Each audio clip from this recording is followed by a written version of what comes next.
تخيل كده يا صديقي ان اقوى شخص في العالم بيخيرك بين خيارين: انك تكون اقوى ساحر في العالم وتمتلك اقوى المهارات السحرية، او تحصل على مهارة الغاء السحر، مهارة بتخليك تلغي اي هجمة سحرية مهما كانت قوتها. فيا ترى يا صديقي لو تكن انت لو مكانه تختار مهارة ان تكون اقوى ساحر في العالم ولا تكون اقوى مدمر سحر في العالم؟ فهيا بنا نرى ما الذي جرى.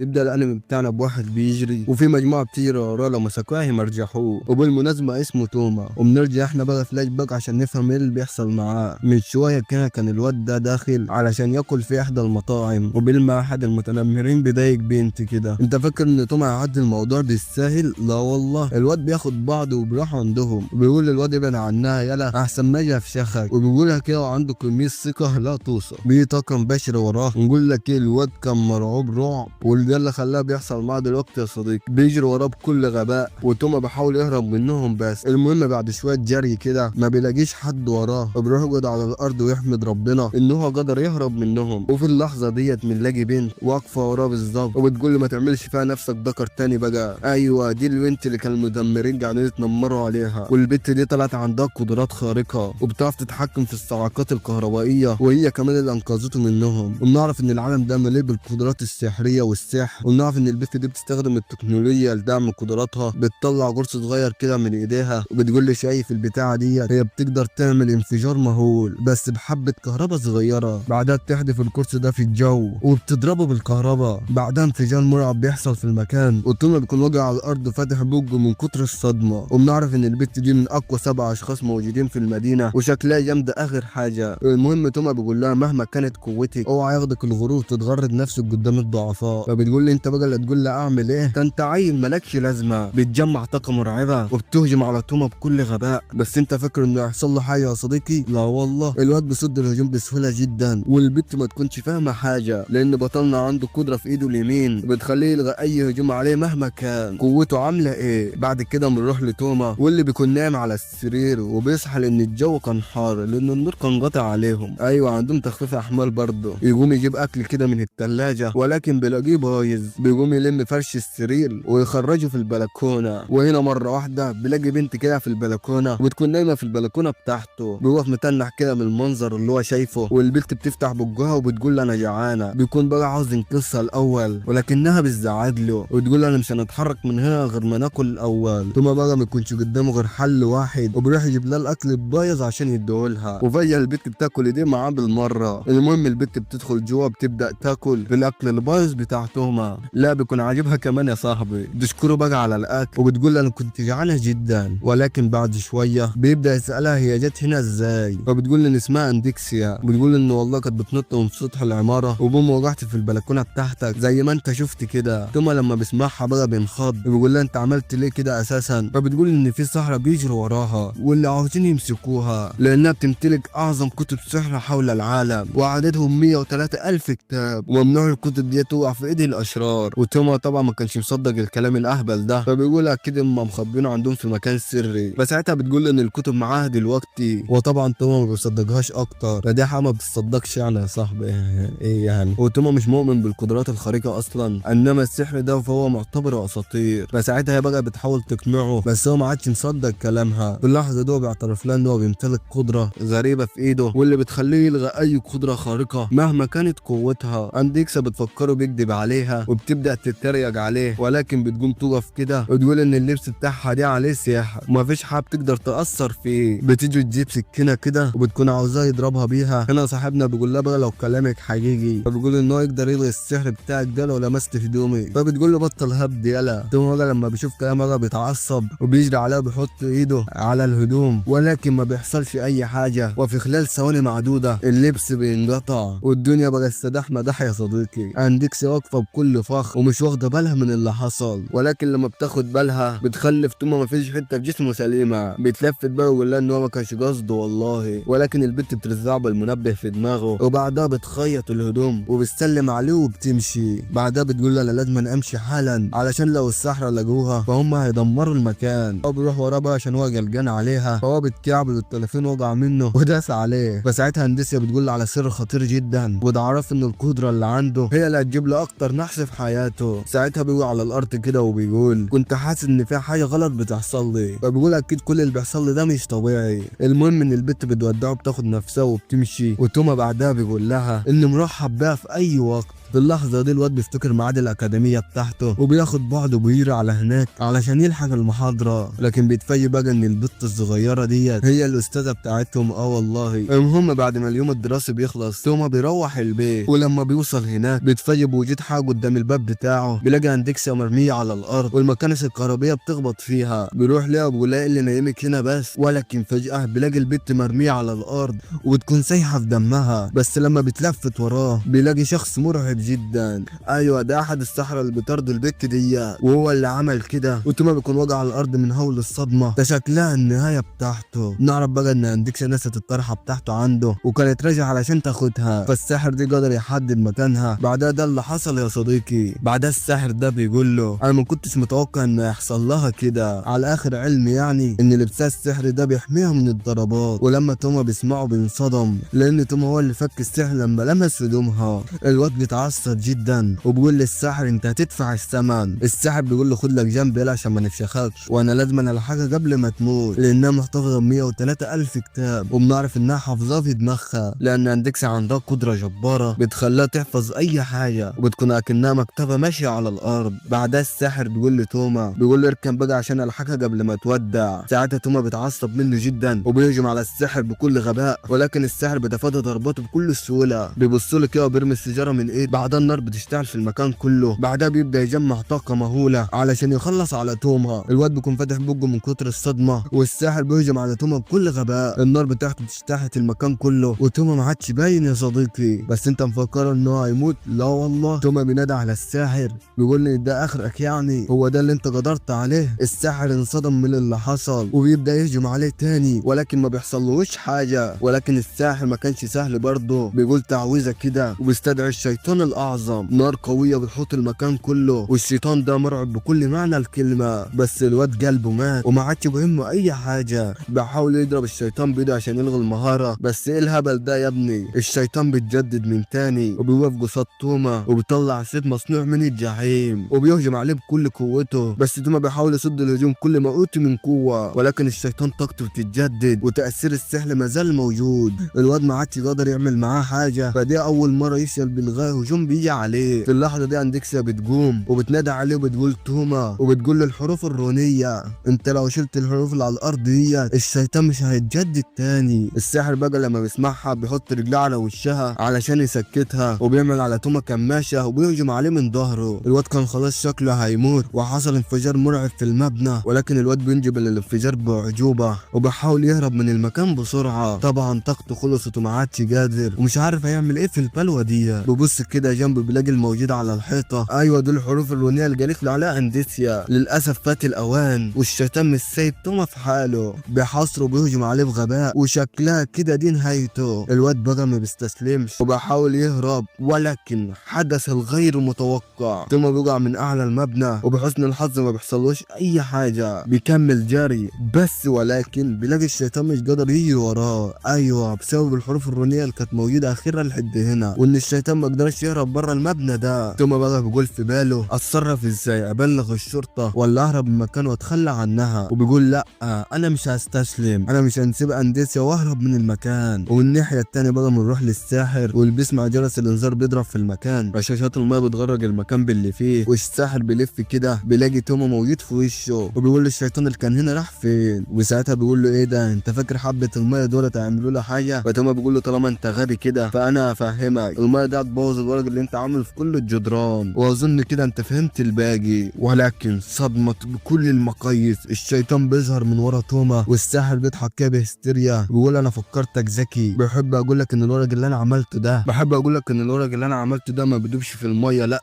وفجاه الشيطان بيهجم على توما وبيقدر يلغي السحر بيخلص على الشيطان، وحاجه اخر فخامه. الساحر بقى بيكون فاتح بقه من كتر الصدمه، وتوما بيقول له الحبر يا غبي، وبيقول له لو الورق مش هيبوظ فالحبر عايزوه، وقد حان وقت الانتقام يا صديقي. بوم طق ضربة واحدة بيجيبه الأرض، وبعد كده توما بياخد أنديكسيا وبيكون عاوز يوديها مستشفى، وبقعدها عند إحدى الاستراحات في الشارع، وبيقول لها لو إحنا رحنا المستشفى ممكن المعلومات بتاعتك تتسرب وحد تاني يهجم علينا، ولو فضلت برضو كده هتموتي. وأنديكسيا بتقول بلاش نروح مستشفى، وبتقول لو قدرنا نوقف النزيف كل حاجة تبقى تمام. البت بعدها بتفقد الوعي، وتوما كان بيحاول يفوقها ويسألها لو هي عارفة تعويذ للشفاء، فبتقول له أيوة، وبتقول له حتى لو خليتك تقول التعويذ دي فقدراتك هتلغيها في الحال. وده غير ان اي حد بيتمتع بقدرات خارقة ما يقدرش يستخدم السحر وانت حواليه. وتوما اول لما يسمع الكلام بيكون في حالة يائسة وزعلان وفاقد الامل ومش عارف يعمل ايه، ولكن وفجأة بيجي بباله فكرة، بيشيل البنت كده ويروح للمعلمة بتاعته لانها ما عندهاش قدرات خارقة وبالتالي هتقدر تساعده. يعني بيرن الجرس وبيرزع الباب برجله، واول لما بتفتح بيدخل لجوه على طول، بيحط أنديكسيا على الارض وبيتحايل عليها تساعدهم. أنديكسيا كمان طاقة غريبة بتبدأ تخرج من جسمها، وبنعرف ان فاضل لها 15 دقيقة بالكمان والكمان وهتموت، ولو ما اتعالجتش في الوقت ده هتموت للأبد. الوقت خلاص كان هيفقد أعصابه، وبيقول للمعلمة اسمعي كلام أنديكسيا ونفذيه بالحرف، وقال لها لو مات فانا ادمر المدينة كلها. وبنعرف ان هو لازم يخرج بره حالا لان قدراته هتبطل سحر الشفاء على طول لو هو فضل موجود هنا. الواد بقى كان حزين جدا وبيكون حاله يصعب على الكافر، بياخد بعضه وبيبعد عن المكان بسرعة. وأنديكسيا بتبدأ تتكلم مع المعلمة وبتفهمها كل حاجة، وبتقول لها انها لازم تساعدها بسحر الشفاء علشان تقدر تقوم من مكانها. أنديكسيا بتقوم فعلا وبتبدأ تجهز الطقوس، وبتعمل بدمها نجمة على الترابيزة، وبتقول لها اعملي اللي انا هقول لك عليه بالظبط. والمعلمة بقى كانت مصدومة من الكلام ومش فاهمة ايه اللي بيحصل، وبتخاف وبتلف وشها الناحية التانية وبتقول ايوه انا مش قد الكلام ده، انا هطلب الاسعاف دلوقتي واعملها بشاش وقطن وخلاص. وهنا أنديكسيا بتقول لها الاسعاف مش هتلحق تعمل اي حاجة، احنا مفيش قدامنا غير الطريقة دي.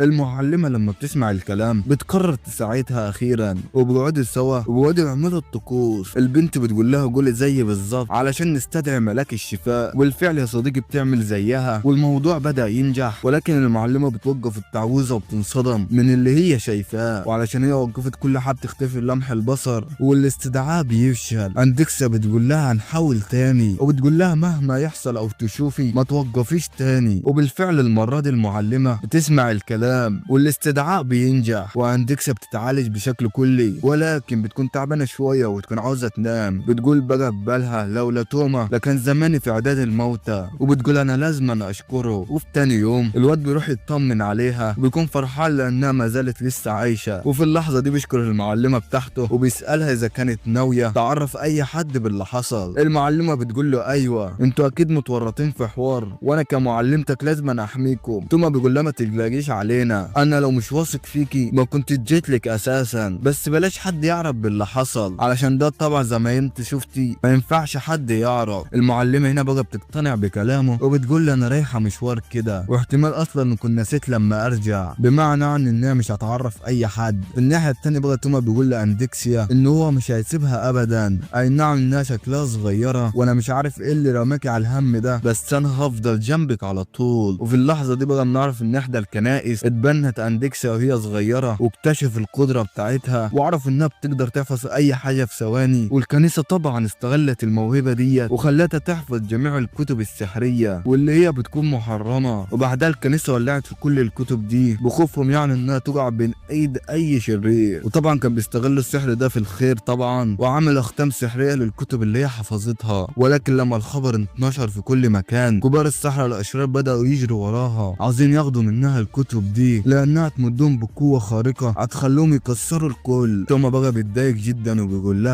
لها مهما يحصل انا مش عاوزك تخافي، انا موجود جنبك ومش هنخلي اي حد يلمسك. البت بقى لما بتسمع الكلام بتكون متأثرة جدا وبرضك بتكون في قمة السعادة. على الصعيد الاخر بقى بنلاقي نصيبة، ايوه الساحر اللي كان بيجري ورا أنديكسيا كان واقف بيراقبهم وكان معاه بنت كده وتقريبا كده دي المساعدة بتاعته. المهم بيسألها ايه حكاية الواد ده، فبتقول ان هو مجرد شاب في اكاديمية المدينة وما بيعرفش يستخدم السحر وما عندوش اي قدرات خارقة، يعني من الاخر حكايته على الله خالص. الساحر بينصدم وبيقول لها ايه الكلام اللي انت بتقوليه ده قادر ان هو يخلص على الشيطان الاعظم بتاعي وكمان علم عليا. الواد ده وراه حوار كبير ولازم نعرفه. بعد شوية كده بقى بنلاقي توما متمشى مع اندكسا في احدى الشوارع، والبنت بتكون معجبه بيه وعاوزه تتجوزه وحاجه اخر حلاوه يعني. وتوما بيقول لها انت لسه صغيره على الكلام ده وانا معتبرك اختي الصغيره اصلا، وهوب عينك ما تشوف الا النور. البنت بتتسعر وبتعض في كل حته وبتاخد بعضها وبتروح. توما بقى بيكون مكمل طريقه في وسط الزحمه، ولكن هوب بيختفي كل اللي في المكان في لمح البصر. ايوه البنت اللي كانت مع الساحر هي اللي عملت كده، اسمها كورو، شكلها جايه في عركه يا صديقي. نعم بقى الناس استخدمت الحروف الرونيه في ازاله كل اللي في المكان، وتعرفوا بقى اللي هو تبع الساحر ستيل اللي هو اتعارك معاه قبل كده، وبتقول له سلم لي اندكسيا وابعد عن الطريق بتاعنا للابد. بوم بتهجم عليه بطاقه جباره والمكان بيتدمر في لمح البصر، فبتقول له ايوه دي حاجه بسيطه من اللي انا اقدر اعمله فيه. الواد بقى بيكون واقف مرعوب ورجله بترتعش كده وبيشجع نفسه وبيقول انا مش هستسلم مهما يحدث، انا مش هنسيب حد يأذيها مهما حصل. فبتقول له كده يعني، وبوم بتهجم عليه وبتقول له المره دي جت سليمه، وزي ما قلت لك يعني احنا لسه بنسخن. توما بقى ما مهتمش لكلامها وبيقول انا اقدر اقف قصادها. البت بتقول انا عارفه انت بتفكر في ايه، طبعا عاوز تستخدم قدرتك على الغاء السحر، بس انت لو لمستش المصدر فانت مش هتقدر تلغي اي حاجه. الواد خطرت في دماغه فكره، بيقول انا اجري عليها والمسها والغي السحر بتاعها وبكل الابد. وفعلا يا صديقي بيبدا يهجم عليها بكل سرعته، بس على مين؟ تكور بنت الجامتين بتهجم عليه من تاني وبتطيره في الهواء وبعد كده بترزعه في الارض.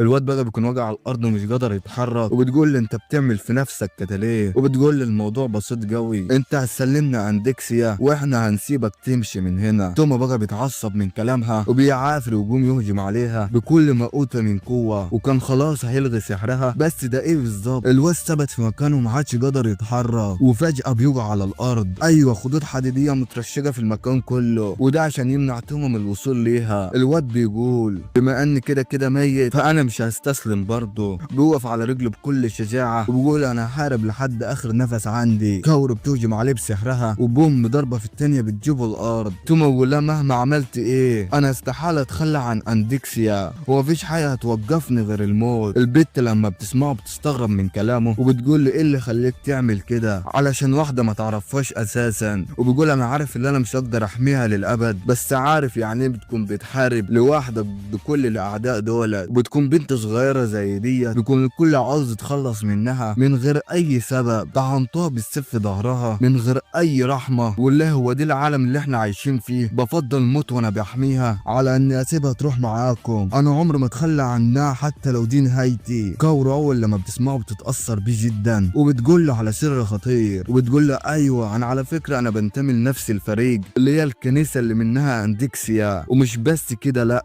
وانا كمان صاحبتها. الواد لما بيسمع الكلام ده بينصدم وبتقول لها صاحبتها ازاي وانت بتهاجميها؟ البت بتعرفه ان اندكسيا عندها قدرات الذاكره المثاليه، وده سبب كل اللي بيحصل، والناس استخدمت اكتر من 85% من الذاكره بتاعتها علشان تحفظ ال 103,000 كتاب، وبالتالي ما فضلش غير 15% بس من ذاكرتها. وبسبب قدرتها على حفظ كل حاجه بتدور حواليها، ال 15% بيتملوا في خلال سنه بس. لازم كل سنه في نفس الميعاد يتم محو ال 15% عن طريق السحر، والا عقل اندكسا هيتدمر وهتموت في لمح البصر. الواد بقى بيكون واقف مصدوم من الكلام اللي هو بيسمعه، لان الساحر هو كمان طلع صاحبها، وبسبب مسح ذاكرة اندكسيا البت ما كانتش فاكراهم، فكانت فاكراهم اشرار وعلشان كده بتهرب منهم. وبنعرف بقى ان متبقي من الوقت 3 ايام على ميعاد محو ذاكرة اندكسيا. الواد طبعا ما كانش مصدق كلامهم وبيقول انا هفضل معاها ومش هتخلى عنها ابدا، وطبعا مش هسيب حد يقرب منها طول ما انا عايش. بوم البت بتهجم عليه بكل غباء وبتبهدله خالص، وبتقول لي لو ما عملناش كده اندكسيا هتموت يا غبي، وبتقول احنا اصحابها وخايفين عليها اكتر منك، وعلى الرغم من ده هي شايفانا اعداء. انت عارف ده مأثر فينا جدين؟ طب انت عارف يعني ايه اعز اصدقائك مش فاكرك اساسا؟ البت بتفقد اعصابها وبتكون حزينه جدا. توما بقى بيكون بيعافر بكل ما اوتى من قوه وبيسند على السيف وبيكلمها وبيقول لها لو كلامك ده بجد كان من السهل انك تتكلمي معاها بدل ما تهاجميها كده، انا مش مصدق الكلام الغريب ده. وفجاه الواد بيفقد وعيه وبيترمي على الارض، وبعد شويه كده توما بيصحى كده وبيلاقي اندكسيا قدامه، وده بعد ما المعلمه لقيته مرمي قدام حته في ريح البيت، وبنعرف ان بقاله 3 ايام مغمى عليه. توما بقى لما بيعرف ان هو عدى 3 ايام بيتخض كده وبيفتكر كلام البنت، وبيقول لو كلامها طلع صح فاندكسيا احتمال تموت النهارده. بيحاول يطمن عليها وبيلاحظ انها كويسه اندكسيا بتقوم كده وبتقول انا حاسه ان انت جعان. بتروح تجيب له اكل غريب جدا، والواد اول مره يشوف اكل بالشكل ده بيكون خايف ياكل. هوبا الاكل بيقع منه وبيقع في راسه، وفي اللحظه دي الباب بيخبط. اندكسيا بتروح تفتح وبتلاقي المعلمه في وشها، بس المره دي المعلمه بتكونش لوحدها يا صديقي. فجاه بلاقي سكير وكوري موجودين معاها، وتوما بيكون مصدوم ومرعوب جدا وبيقول اوبا لما كانت اندكسيا لوحدها كانت بتعرف تهرب على طول، انما بوجودي فانا عبء عليها. وفعلا البت ما بترضاش تهرب وبتقرر تضحي بنفسها علشان توما. وبعدها بنشوف اندكسيا نايمه وتوما بيكون قاعد جنبها، وبنرجع بقى فلاش باك عشان نعرف اللي حصل. وبنلاقي سكيل بيكلم توما وبيقول له فاضل 12 ساعه بالتمام والكمان في حياه اندكسيا، لازم نعمل محو للذاكره في منتصف الليل في حياه اندكسيا بين ايديك، فما تحاولش تهرب. وبعد كده بيسيبهم وبيمشي. وفي الناحيه التانيه بقى بيلاقي جرس التليفون ضرب، وتوما بتفاجئ انها كوري. بتعرفه ان هي شويه كده هتكون هناك، بتقول له عاوزين لما نوصل تكون اختفيت من عند اندكسيا، وبتقول له ودع اندكسيا وتمشي، وكده كده مش هتفتكرك اصلا بعد ما نمحو الذاكره بتاعتها. الواد طبعا بيتضايق جدا وبيقول في وسط ال 103 الف كتاب مفيش حل واحد لعلاج اندكسيا. وكوري بتقول له ايوه مفيش، وبتقول ان المكان الوحيد اللي عنده علاج هي الكنيسه، بس هم خايفين بتمرد اندكسيا عليهم، وعلشان كده اكتشف السحر اللي بيمسح ال 15% من ذاكره اندكسيا. توما بقى لما بيسمعها بينصدم وبيقول لها انا عندي حل تاني. بيقول لها اكيد في طريقه عمليه في ازاله الكتب اللي في دماغها، وبيقول لها لو انت خايفه عليها فعلا لازم تساعديها. ولكن كوري بتقول ان مفيش اي وقت، وبتقول لها لازم نشيل ال 15% الاول علشان نضمن حياتها، وبعد كده بقى بدور على حل براحتك، وبتقفل السكه في وشه. توما بقى لما يبص قدامه كده بيلاقي كتاب عن فقدان الذاكره، وبيقرر يتصل بالمعلمه وبيسالها عن حل للموضوع ده، وبيجري على التليفون وبيرن عليها. بس للاسف يا صديقي المعلمه تكون سايبه التليفون بعيد عنها وقاعده كده ومدلعه نفسها، والدنيا بتكون اخر حلاوه معاها. توما بقى بيقرر يرن على جميع المعاهد والمستشفيات على المخ والاعصاب، يمكن حد يفيده باي حاجه. بيرن عليهم واحد ورا التاني ولكن مفيش حد بيرد عليه. ومره واحده احد المعاهد للمخ والذاكره بترد عليه، وفعلا بيكونوا عاملين ابحاث عن الذاكره المثاليه، ولكنها بتعرف ان هم هيقفلوا حالا لان الساعه خلاص داخله على منتصف الليل وهم مش فاضيين دلوقتي. الواد بقى بيكون واقف فاتح بقه ومش عارف يعمل ايه، ويقول زمان ستيل وكور جايين دلوقتي. وبالفعل يا صديقي بيكون وصلوا للمكان وبيعرفوه خلاص ان ما عادش فيه وقت ولازم يمشي من المكان بسرعه. وتوما بيطلب من ستيل انه يديله فرصه لحد الصبح، وستيل بيتعصب عليه وبيمسكه من دماغه، بيقول له بص كده عليها شوف هي بتتألم قد ايه دلوقتي، وبيقول احنا لو سيبناها للصبح عقلها يتدمر نهائي وتموت. وبيقول له انت عاوزها تموت؟ توما بيقول له لا. ستيل بيقول له تمام. بيقول له احنا نبدا الشغل بتاعنا الساعه 12 وربع بالظبط، بمعنى ان هم فاضل لهم ربع ساعه من دلوقتي، ويلا اطلع من مكان وامشي عشان نبدا الشغل بتاعنا وعلشان السحر بتاعك ما يلغيش اللي احنا هنعمله. بعدها الواد بيبدا يرسم الطقوس بتاعته على الجدار، وتوما بيكون قاعد لا حول ليه ولا قوه، بيبكي الما على اندكسيا اللي هو مش قادر يعمل لها اي حاجه، وشكله يصعب على الكافر يا صديقي. وكوري بقى لما بتشوفه بيصعب عليها، بتقول له فاضل 10 دقايق على بدء الطقوس، وبالتالي بتسيب الواد يودع اندكسيا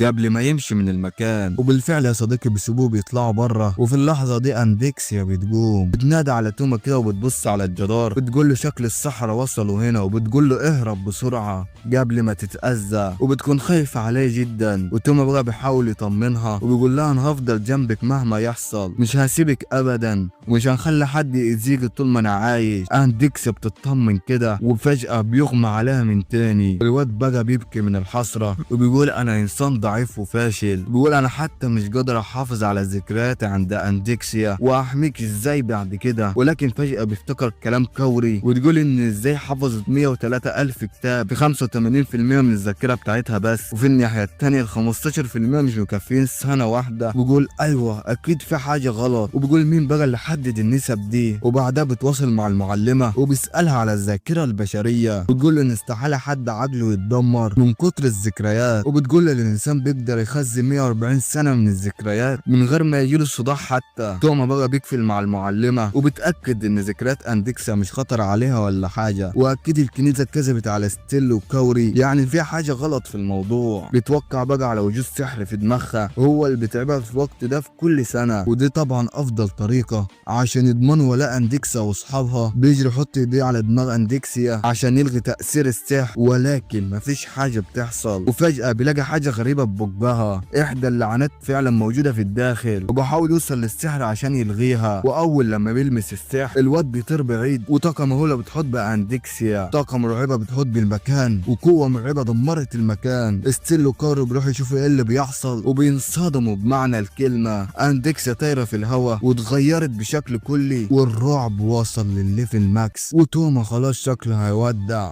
أندكسيا بقى بتجمع طاقة مهولة وبتهجم على توما بكل غباء. الواد بيحاول يلغي سحرها ولكن بدون أي جدوى. ستيل بقى لما يشوف الموقف ده بينصدم، وتقول إنها ازاي قدرت تستخدم السحر أساسا. توما بيقول لها بطل غباء يلا، الكنيسة كدبت عليكم لما قالت لكم إنها مش بتعرف تستخدم السحر، ده ختموا قوتهم السحرية بإحدى اللعنات، وغير كده إن ذكرياتها مش هتأثر على حياتها ولا أي حاجة. كل ده كان كذب الكذب يا صديقي. شوف إن صاحبتنا بقى بدأت تزيد بالغباء وشكلها دي النهاية، ولكن فجأة ستيل قرر إن هو يتدخل، بيحط الجدران بحروف رونية، وبتفاجئ إن هو بيحاول يمحي الذاكرة، وبيقول له إيه الهبل ده، وبتقول له أنت لسه مصدق الكذب اللي الكنيسة قالت لكم عليه، وتقول له لو عايز تنقذ صاحبتك فعلا لازم تساعدنا عشان نوقف هجومها، وبيقول له اسمع كلامي بس مرة واحدة ومش هتخسر أي حاجة. وفعلا الواد إيده بدأت تتدمر، وطاقة بدأت تستوحز على المكان، وشكل أندكسيا هتخلص على توما يا صديقي. ولكن في الوقت ده كوري بتتدخل وبتهجم على أندكسيا بسحر أسطوري، وبوم طاقة مرعبة بتدمر في المكان لدرجة إن القمر الصينية ذات نفسه اتدمر. كوري ساعتها قالت لهم يبعدوا عن المكان، بتقول عشان الريش الأبيض ده لو ريشة واحدة بس اتلمست حد فيكم هتدمره. وفي الوقت أندكسيا بتتعدل كده، وفجأة كانت هتخلص على توما. ستيل بيتدخل وبيستدعي الشيطان بتاعه تاني وبيحاول يمنعها. وفي الوقت ده توما بيهجم على أندكسيا عشان يلغي سحرها بإيده، بيجري ناحيتها بكل ما أوتي من قوة، وستيل بيدعمه وبيشتت هجماتها، وفعلا بيوصل لها وبيحط إيده عليها. وفي اللحظة دي الهجوم بتاعها بيوقع، السحر بيتلغى وبدأت توقع على الأرض، وعاش عليك يا ابن والله. في الوقت ده راح عشان يطمن عليها، وفجأة حدث اللي ما كانش حد متوقعه،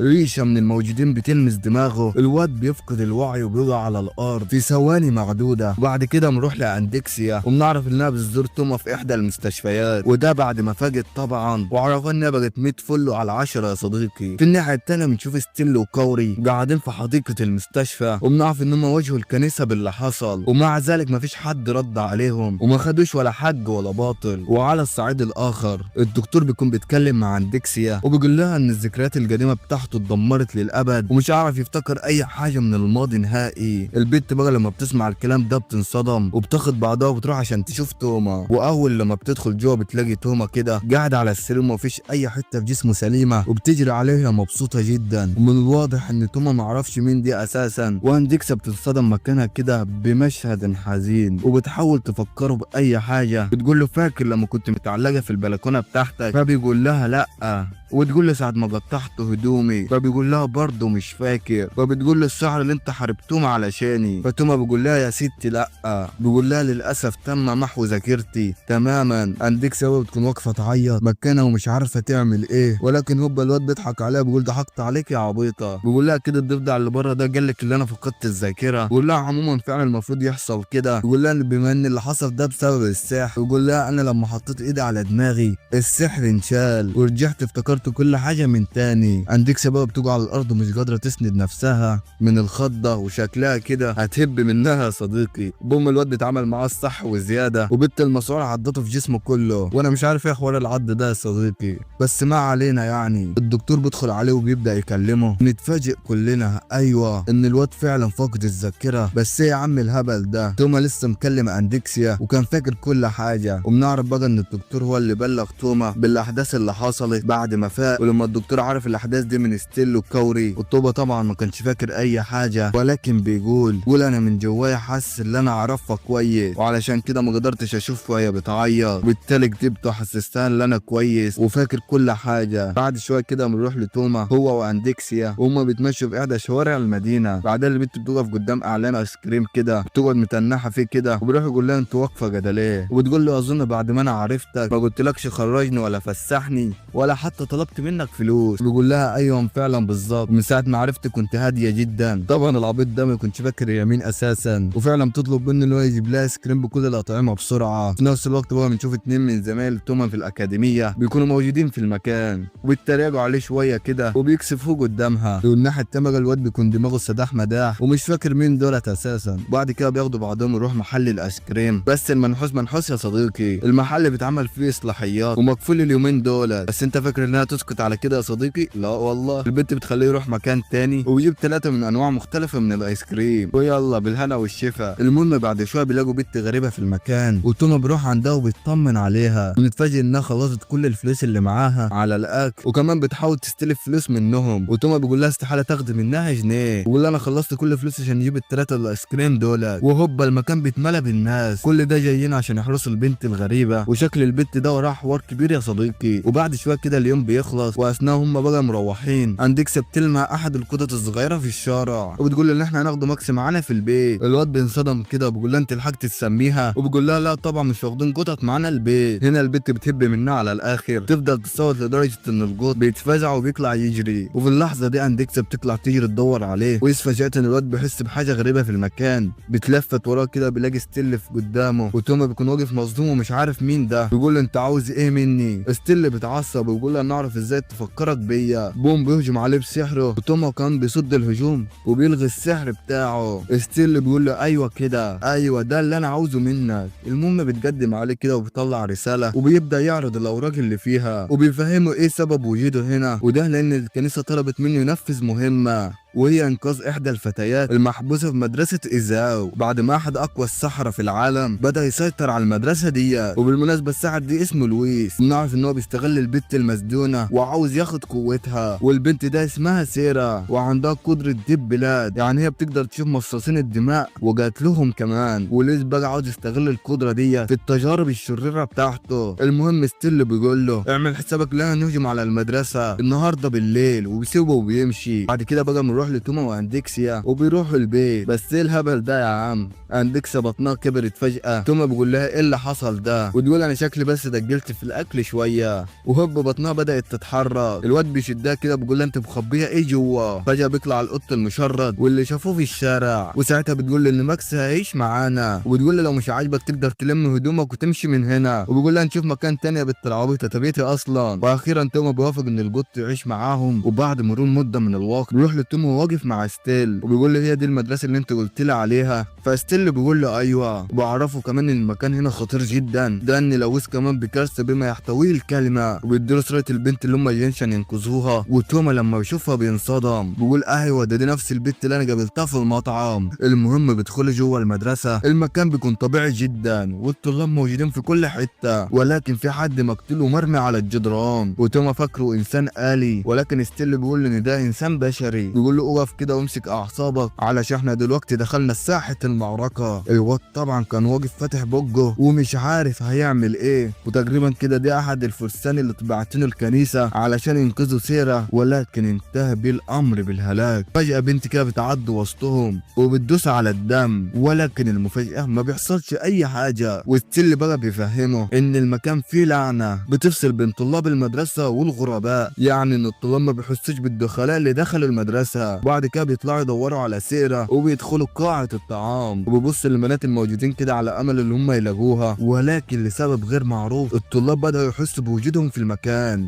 وكمان بدأوا يقولوا تعاويذ، واللي هي بتكون التعاويذ المدمرة، وتعاويذ من الطاقة بدأت تخرج من دماغهم. ستيل بقى لما بيشوفهم طريق السلامة انت، وبياخد بعضه ويجري. توما بياخد بعضه هو كمان وبيجري، ولكن البروات دي بتجري وراهم ومش سايباهم ابدا. وبنعرف ان الكور دي شبه المتفجرات يا صديقي، ولو لمست حد حرفيا هتنزفه. وبيحاولوا بقى يهربوا منها بسرعة، وستيل بقى بيعرف ان الكور الضوئية ديت هتختفي لو هم قدروا يوصلوا لمكان الختم ويدمروه. بيطلب من توما ان هو يشتت البرولات وانا هدور على الختم. اما بيوصلوا للسلم الكور دي بتحصلهم من فوق ومن تحت، وشكلها دي النهاية يا صديقي. ستيل بقى بيعرف توما ان هو عنده خطة، وتوما بيقول له مستني ينفذها بسرعة. ستيل بيقول له من عينيا. هوب بيحدفوا مع السلم ونزلوا له الكور وبيهرب هو. تقلنا دلة دي يا عم انت. توما بقى بيلاقي نفسه اتحاصر وخلاص شكله هيموت، ولكن في بنت غريبة كده واقفة قدامه وبتحاول تقول تعويذة. البنت بقى جسمها بدأ يتجرح بطريقة غريبة، والبرورة بتاعتها بتختفي وبتفقد الوعي. توما بيجري وبيلحقها كده، وخلاص الكور دي انتشرت في المكان وشكلها دي النهايه يا صديقي. الكور دي بدات تتجمع بشكل مرعب وبتهجم عليه، والواد غمض عينه من كتر الرعب، ولكن لما بيفتح عينه يلاقي الكور دي بدات توقع وتختفي، والواد مش فاهم اي حاجه، يا دوبك بتلفت وراه كده بينصدم لانه بيلاقي البت اللي هو بيدور عليها اساسا. الناحيه التانيه بقى ستيل بيكون وصل للختم ودمره. نعرف ان الختم ده لويس هو اللي عامله عشان يستخدم الطلاب كسلاح ضد الدخلاء، ولكن بعدها لويس بيظهر للمكان ويقول له عاش عليك يالا، قدرت تتخلص على الختم بتاعي وشكلها كده هتولع يا صديقي. وعلى الصعيد الاخر بقى بنلاقي توما قاعد مع سيرا وبيحاولوا ينقذوا البنت دي. بالفعل سيرا بتقدر تعالجها، وباللحظه دي توما بيعرف اللي هو جاي عشان ينقذها وهي لازم تمشي من هنا حالا، ولكن نتفاجئ ان البنت هنا عايشه بمزاجها ومش مسجونه ولا حاجه، وتقول انها عندها القدره انها تجمع مصاصين الدماء وتخلص عليهم، ولكن هي مش عايزه تموت حد منهم لانهم زينا بالظبط، عندهم عيله وعايزين يعيشوا حياتهم. بعدها لويس وعدها ان هو يعالجها بس بشرط انها تساعده في التجارب بتاعته. لويس بقى كان محتاج عينه من مصاصين الدماء في احدى التجارب بتاعته، وبيستخدم سيرة في اصطيادهم، بياخد عينه الدم منهم وبعد كده بيسيبهم وبيمشي. في اللحظه دي لويس بيجي من وراهم وفي لمح البصر بينتقل قدام توما، الواد بينصدم منه وبيحاول يهجم عليه، ولكن للاسف لويس بيتحكم في توما وتقريبا كده بيشل حركته، ولا كمان كان هيخلص عليه لولا تدخل سيرة في اخر لحظه، وتقول لو انت اذيت حد انا همشي من هنا حالا. من واضح ان لويس خايف منها يا صديقي. لويس بعدها بيطلع شوكه كده وفجاه بيغرسها في رقبته وبيسيطر على عقل توما وبيخليه ينسي كل اللي حصل هنا، وبعدها بيسيبه وبيمشي. وفي الناحيه التانيه بقى بنلاقي اندكسيا وصلت على المكان ده، وده لانها تتبعت اثر الطاقه بتاعت توما وعرفت ان هو موجود هنا. وعلى الصعيد الاخر بنلاقي توما وستيل قاعدين في احدى الاماكن، ومن واضح يا صديقي ان هم مش فاكرين اي حاجه نهائي يا صديقي، ولا حتى عارفين هم بيعملوا ايه هنا. وبالصدفه توما بيهرش في دماغه ومفعول السحر بينتهي وبيفتكر كل حاجه حصلت، بيقوم كده وبيقول لي ستيل انا عامل لك تعويذه تفكرك باللي حصل، ويقول له طلع لسانك وغمض عينيك، ويقول له ايوه بالظبط كده يا اهبل. توما بيهجم عليه وبيديله بالبوكس في دقنه ودمره نهائي، وده علشان حدفت له على البرولات وطلعت تجري. من الناحيه الثانيه بقى بتكون اندكسيا بتكون دخلت المدرسه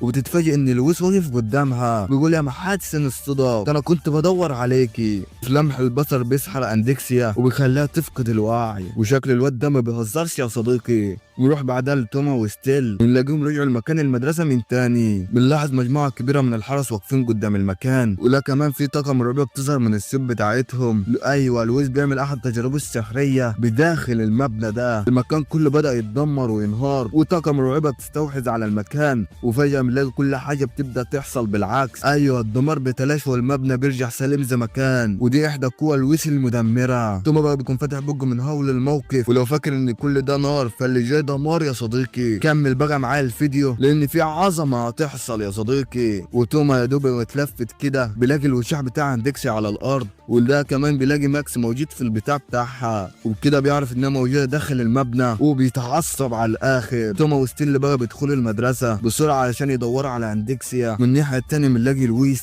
منيم اندكسيا على المكتب وبيقول لسيرا هاني خلال بس لما نصطاد احد مصاصين الدماء الحكايه هتنتهي. في اللحظه دي ستيل وتوما بيدخلوا عليهم والواد بيتخض على اندكسيا وبيجري علشان ينقذها، ولكن ستيل بيمنعه. لويس هو كمان بيبدا يتكلم وبيقول له انا مش هسيبك تعمل اللي في دماغك يلا. وبنعرف ان لويس كان احد الاشخاص المسؤولين عن حمايه اندكسيا، كان متعلق بها وبيحبها جدا، وبيعمل كل ده اصلا عشان يلاقي لها علاج يعالجها عشان يمحي كتب السحر الموجود في دماغها، وبالتالي تقدر تعيش حياتها بشكل طبيعي ومش هيضطر يمسح ذكرياتها كل سنه، وده خوفا على حياتها. ولكنه فشل في ده، ولكن حاليا لقى علاج للموضوع ده. ايوه لويس عاوز يحولها لمصاص الدماء لان مصاصين الدماء عندهم قدره لا نهائيه في تخزين الذكريات. توما لما بيسمع الكلام ده بيتعصب لانه بيعمل كده من غير ما يسالها. ستيل هو كمان بيصدمه وبيعرف لويس انها تم انقاذها بالفعل، وتوما هو اللي عمل كده. ايوه توما قدر يعمل اللي انا وانت ما عرفناش نعملوه. ولما لويس بيسمع الكلام ده بينصدم، بل يقول الواد التافه ده هو اللي عالج انديسيا. الغل بيملى قلبه والغرور بيتملك منه، وبوم بيستخدم سحره وبيرزعهم الاثنين على الارض وبيقول انا لازم اخلص عليكم للابد. بيقول اندكسي بتاعتي انا ومحدش هياخدها. سيرا بتقف قصاده وبتمنعه، وتوما بيعافر على الارض وبيقول لها اهربي بسرعه، وبيقول لها خلاص ما عدتش محتاجك وهقتلك. وفجاه لويس بيخلص عليها في لمح البصر. توما وكمان بيقدر يلغي السحر وبيجري على البيت علشان يلحقها، ولويس كان قاعد بيضحك وبيقول شويه وهتحصلوهم كلهم. كلكم. بس انت فاكر الموضوع يخلص بالسهوله دي يا صديقي؟ لا والله، البنت بتفوق والويس بينصدم من اللي حصل. هي ازاي رجعت من الموت اساسا؟ ايوه، توما لحقها وقدر يلغي السحر قبل ما يقتلها نهائي. بيقوم يوقف قدام لويس كده وبيقول له انا هدفعك الثمن. توما بيهجم عليه والويس بيستخدم قدرته وبيحاول يخنقه، بس على مين الكلام ده؟ توما بيقدر يلغي السحر من تاني والويس بيهجم عليه بكل انواع السحر، وكالعاده يا الساده الواد بيلغي كل انواع السحر في لمح البصر. ايه العظمه دي يا ابني؟ لويس بقى بيقول له كل ما انت بتعرف تلغي السحر كده فورينا هتعمل ايه دلوقتي. بيطلع مسدس بيوجهه ناحيه توما وبيضربه من النار. بس ايه اللي حصل ده؟ الطلقه جت في الجدران وما جاتش في توما، لان لويس صوب ناحيه الجدار وبيقول انت فاكر انت هتموت بالسهل؟ لا والله انا اعذبك لحد ما تموت. البوم اللي جه يطلع اكتر من 10 اسلحه وبيضرب عليه بوابل من الطلقات، ولكن المفاجاه ان توما ما تاثرش اصلا. ولويس بيقول له خدعه مش كده؟ وبيقول له مش قلت لك انا هعذبك؟ في اللحظه دي ستيل بيضايقه وبيقول له اوعدك ان توما هيعلم عليك، هتفشل قدامه زي ما فشلت قدامه، ويقول له هتفشل زي ما فشلت تنقص اندكسيا كمان. وساعتها لويس بيتعصب جدا ويستخدم سحره وبكيل السيل، وبعدها بيسلخ جسمه وكمان بيطلع سيف من المسدس بتاعه وبيضربه على ايد توما. الواد ايده بتتقطع في مشهد صادم، وشكلها دي النهايه يا صديقي. بس انت فاكر بعد كل ده يا صديقي توما يستسلم؟ لا والله، الواد كان قاعد يضحك ولا همه اي حاجه، وكمان عمال يتريق عليه وبيقول له انا همحيك من الوجود. لويس بقى بيكون واقف مصدوم وبيكون فاتح بقه من الكلام ده، ويبدا يهجم على توما من تاني، بس ما فيش ولا ضربه بتيجي ناحيته، والواد حرفيا اتحول لوحش. لويس بقى بيحاول يوقع عليه سكاكين عملاقه عشان تقتله، وبوم بتختفي في لمح البصر. وتوما بيقول له انا هفشخك يلا. لويس مش قادر يمسك اعصابه، بيجي على الارض وبيسعى عشان يروح يستخبى تحت المكتب زي الفيران. ستيل كمان تاثير السحر بيروح من عليه بسبب توما، ولويس مرعوب ومش مصدق اللي بيحصل قدامه. يا دوب بيتلفت وراه بيلاقي توما في وشه، وبعدها هوب تنين مرعب بيطلع من ايديه بيخلص على لويس في لمح البصر. ده القدره الساحقه دي يا توما. بعد شويه كده الاجواء بتهدى ويروح لتوما في احدى المستشفيات، بنلاقيه تعالج ودي رجعت زي ما كانت، وكل ده بسبب الدكتور ده. المهم بعد شويه كده بنلاقي اندكسيا خدت بعضها وراحت عشان تزور توما في المستشفى، وبتقول له تفضل تجارين وراك كده في المستشفيات لحد امتى؟ ويعني الواد كل شويه بيدخل المستشفى بسببها اصلا، بس هي مش عارفه اي حاجه. المهم نلاقي سيريا كمان موجوده وبتشكره علشان انقذها. في اللحظه دي اندكسيا بتقول لتوما بما اني اعتني بماكس فانا قررت اغير رايي واعتني بسيرا، وهي بدورها بقى تعتني بالجوت، اي بمعنى اخص سيرا تعيش معاهم في البيت يا صديقي. بعد مرور مده من الوقت بقى بنلاقي توما واخد بعضه وراح الاكاديميه، بس في الاول بيروح يشتري حاجه عشان يشربها، بس فجاه الثلاجه الالكترونيه بتاخد فلوس وما بترضاش تطلع له حاجه ولا حتى ترجع له الفلوس، وساعتها بتعطل. هو كان منحوس يعني. بعد اللحظه دي البنت بتستخدم البارك بتيجي بتقول له خد لك جنب يلا، وبينصدم ان توما مش فاكر اسمها اصلا. بتقول له بسيطه انا هفكرك، وبوم بتهجم عليه بكل غباء. الواد طبعا بينصدم وبيصد الضربه بتاعتها. بعدها البنت بتقول انا اسمي مكاسه وياك تنسى تاني. نتفاجئ بقى ان لما البنت بتضرب الثلاجه بالرجل وبتاخد عصير ببلاش، لما بتعرف ان الثلاجه سرقت الفلوس بتاعته وبتستخدم قدرته وبتفضي الثلاجه كلها من العصير. الواد بيشوف المنظر ده وبيطلع يجري لحد يشوفهم، وبعد كده بقى نلاقي مكاسه بتروح للمكان اللي هو راحه وبتقول له خد العصير بتاعك يا جبان، وتقعد جنبه كده وبتصدع دماغه من الرغي. هنا صاحبتها بتيجي وبتكفيش قاعده مع توما، وانا بقلد ساعه بدور عليك وانت قاعد هنا مع المز بتاعك. وساعتها لما بتسمعها بتحس بالاحراج وبتهجم على صاحبتها بكل غباء، وبنتفاجئ ان صديقتها بقت على احدى عمدان الكهرباء، وده لانها عندها قدره الانتقال الاني. توما يا دوبك بيتلفت بيلاقي واحده شبه مكاسه بالظبط، بيتخض جدا وبيقول لها انت طالعه بروحين ولا ايه؟ وبتبقى يا صديقي نعرف ان دي موكوتو